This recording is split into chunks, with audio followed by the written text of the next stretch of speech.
Welcome back to Cliffy's Kitchen, friends. It's indeed a pleasure to be back here with you again. That little hiatus we have gone past that hurdle, and of course we couldn't wait to be here to tell you what we are about to do in Cliffy's Kitchen. And the video that you watched recently, it actually prepares you too for what we are going to tell you about today. For example, good old-time Jamaican cocoa bread, the one that maybe your grandmother even used to make in her kitchen, and that the one you used to get in the shops and the corners and at the bakeries. I am going to show you how to make that kind of cocoa bread today. So stay with us on this journey. It won't be too long, and you're going to be happy with the outcome as you are reminded about the good old Jamaican cocoa bread. Let's go. Here are the ingredients that will be used to make our cocoa bread. So from left to right, we have a container there with some sugar, there's some salt, yeast, and of course I'm using Fleischmann's brand, active dry yeast. We have some butter, and the main thing, flour. Of course we'll need our container, as you can see here, and our measuring cup is there, and not to mention the good old rolling pin. Yeah, we're gonna need it to get our thing going. In the description box you will see the quantities of these things that we have used, so if you need to try it in your own kitchen, the description box will help you. Please check it out. So here is it now, friends. This is 1 cup of water, and the temperature is what you would get from your tap, just hot enough, right, that it would make you want to you cannot use it at that temperature on your bare skin. So it's hot enough but not boiling. If it's too hot, it will kill the yeast. So you put your yeast in this 1 cup of water, and of course you're gonna add to that your sugar. Before adding your sugar though, you need to stir this so that it dissolves in the hot water, and what is going to get it up and going is your sugar. And in this we're going to put 2 tablespoons of sugar, and again we stir.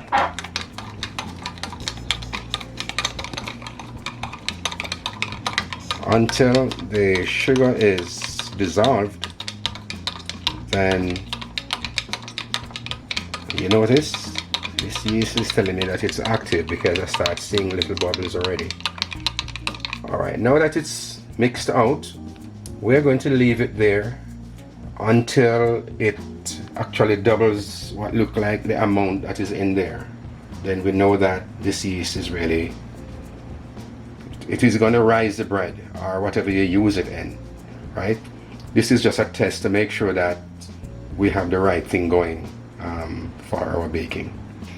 We're going to cover up this as it activates, so that of course while watching it, as soon as it gets to maybe a third of the amount in there, it tells us that we can go in with the rest of liquid into our dough. Notice the yeast, friends. This is really a very good yeast. It rises so fast, and it's about time for that to be poured into our flour now, into the to make the bread. So I'm going to be using 6 cups of flour. So this one,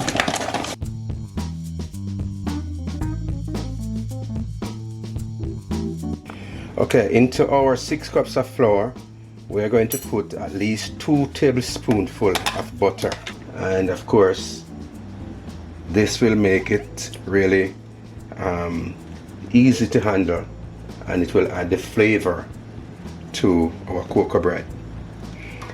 With that, we are going to use a fork, and we are going to crush out the butter into the flour as much as we can.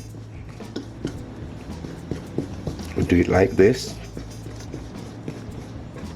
Okay, and before we do anything else, we come in with our salt. This is 1.5 teaspoons, and we mix this through.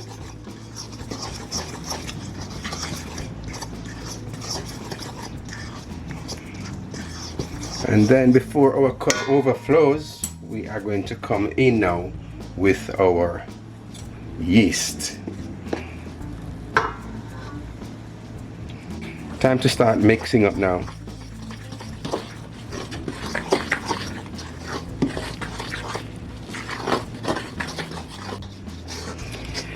Of course, because we are making this at home, we don't necessarily need a machine to mill, as we would say, this flour, right? Our hands are gonna be doing all of that, and so you'll see how it works out. And this mixture is pretty soft, because what really happened, you will need to be adding flour to this so as to bring it up to the right consistency for making your cocoa bread. So you couldn't do it all at once. So the next thing we're going to do, we're going to tip a little oil and might clean the surface. Yeah, we did clean it a lot, and I'll tell you the purpose of this. The purpose of greasing this surface here is because we're going to be putting the dough on the surface. I'm going to add some flour to it to put it together a little more, and then we get it on the surface.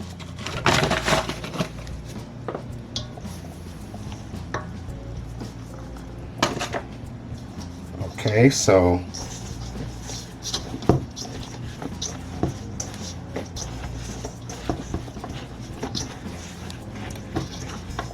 in that case, then we won't have it sticking down on the surface. And this flour is also going to be used to sprinkle the table as we get going.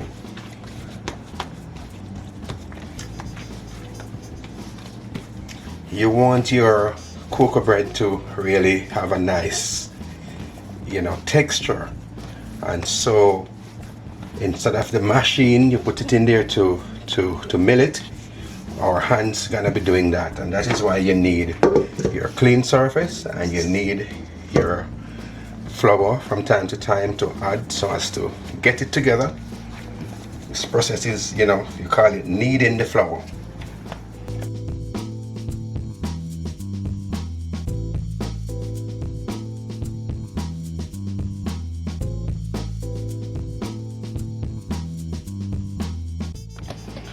So notice what is happening here, guys.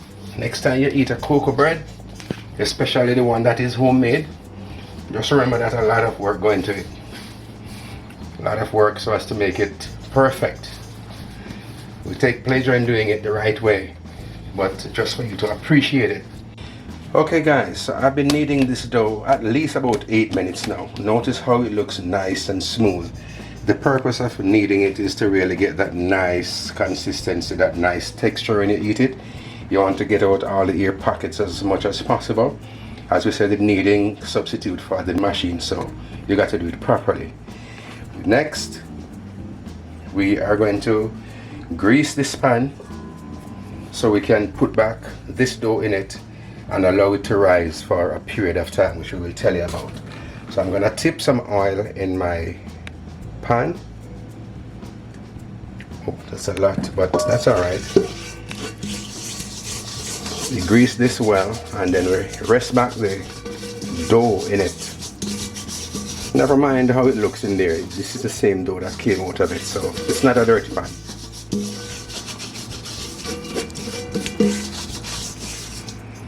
Okay, and now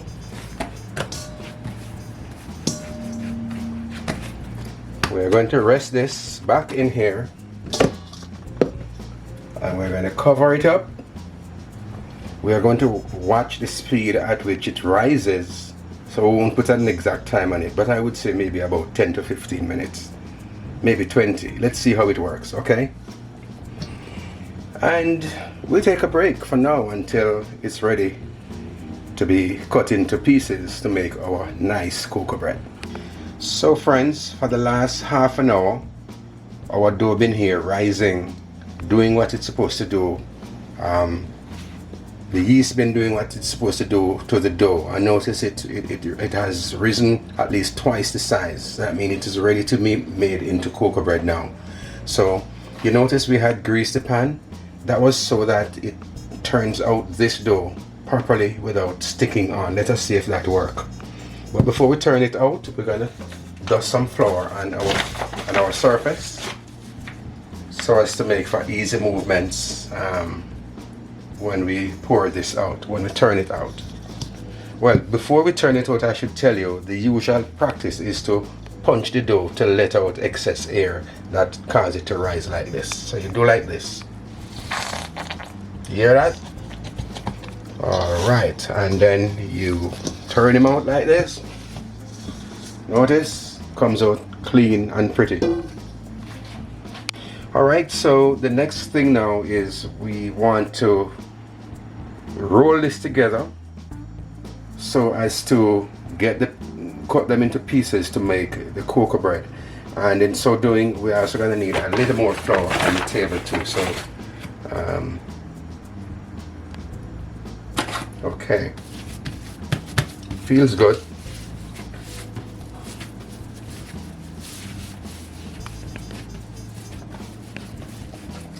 We're sure that this dough doesn't have air pockets in it because it's been given the right treatment to get rid of all of those ear pockets, and so we will have just nice dough to handle.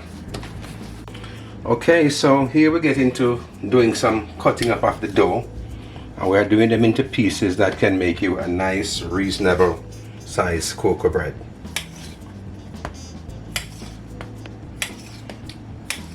Ask me how do I know that these are the same sizes. It's just to go by experience. Not everything can be explained, but I'm telling you that these are gonna be the same size cocoa bread.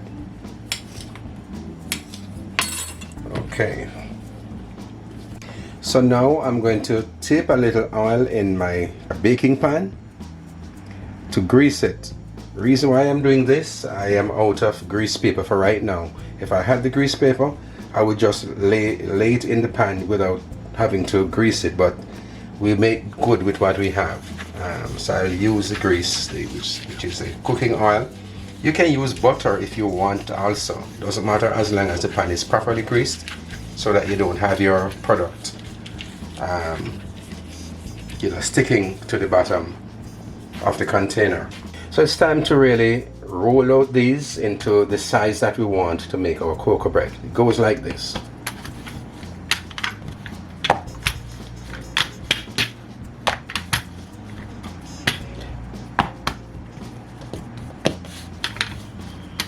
Just gonna be doing few, maybe 4 at a time, because you do not want them to fasten on each other. Well, that's the reason why we have the table dusted, but won't do all of them at one time. And of course, one of the things that we always another name for cocoa bread is also folding bread. And why is it called that? Well, this is why. Just look what I do. One fold and another fold now after you put on your butter sumptuously. And this makes a big difference with the one you are used to buying in the pastry shop to go with your patty. Yes, it's not like this. This is your original cocoa bread, or folding bread, call it what you may.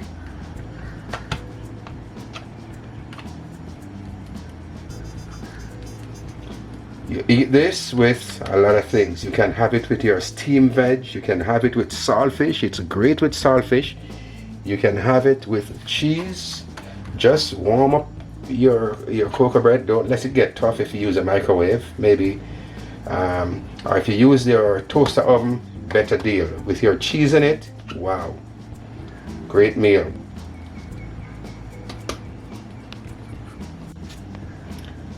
Remember now guys, we're not saying that you cannot have these with patty, but of course these are also designed to have without patty. And you notice the shape and the size, it couldn't really take a whole patty inside, but it's up to you. right? We are giving you what we regard or think is the original form of Jamaican cocoa bread. This is it. You can ask the old bakers and they will tell you.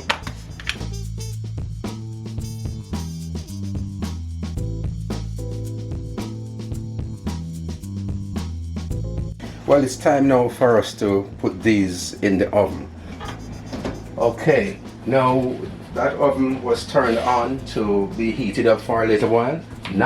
Not a lot, because the bread needs some time to rise really fast, and so the heat does that. So this is the first aspect of proofing.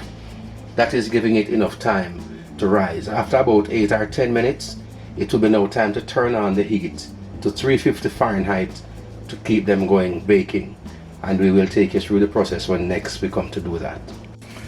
Okay, let's take a look at what has become of them. This is, notice they have doubled their size actually. The second proofing, they have risen properly. So it's time now to turn on our oven. We're gonna do so putting it at 350 Fahrenheit, and within 15 to 20 minutes they should be ready, baked properly. With halfway the process, we might turn them around, you know, from top to bottom, so that the color is distributed evenly. Okay, we do not want our cocoa bread to burn at the bottom, so usually that's what happened by halfway through. So when we switch them around and put them to the top, then that whole fast process of the color getting, bottom up getting color, will slow down, and the top will now start getting the color. One of the reasons is that the heat at the top of the oven is bouncing back down on the top of the product, so it will now start get color at the top, just as the color is being achieved at the bottom. Let me show you an instance. Look at this. Notice the color is already there, right? Because the top is now going to get their color within the next 5 minutes or so, and then we can switch off. Okay folks, time to take them out now. It's all done. It's all done. There. Oh wow. We're gonna rest them there.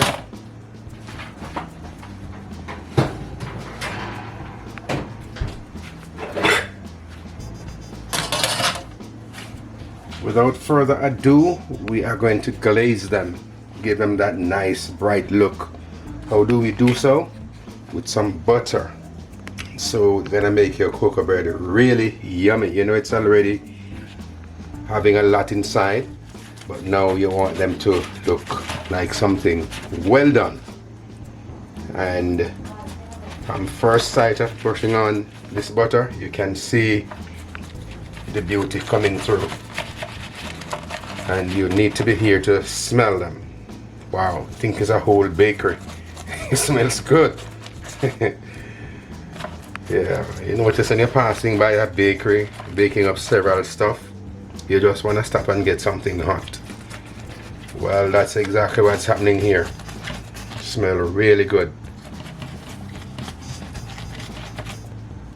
And if you like this video, if you think we have given you quality, then as usual we want to ask you to really share it with your friends. Tell them where you see this video. Subscribe to the video if you haven't done so as yet, and give us a thumbs up. Make your comments in the section below. Make your requests as to what you want to see next. We have a program of what we want to do, but we will alter that program anytime to suit your request, so don't be afraid to do that. Okay guys, this is the finished product. I'm gonna show you what I would do, but first of all, look at it. It's pretty. Look at the color at the bottom. It's perfect. Yes, you got to pay attention when you're doing these things if you want a really nice finish. As we say, you can have your cocoa bread with meat. If you have fish fillet, fine, but the most popular thing and handy thing that you will always have is cheese. So this one is still very hot and will even melt that cheese. So look at this. You see the butter in there? Right, so you put your cheese there like that, and you do that, and you want to go in with a bite.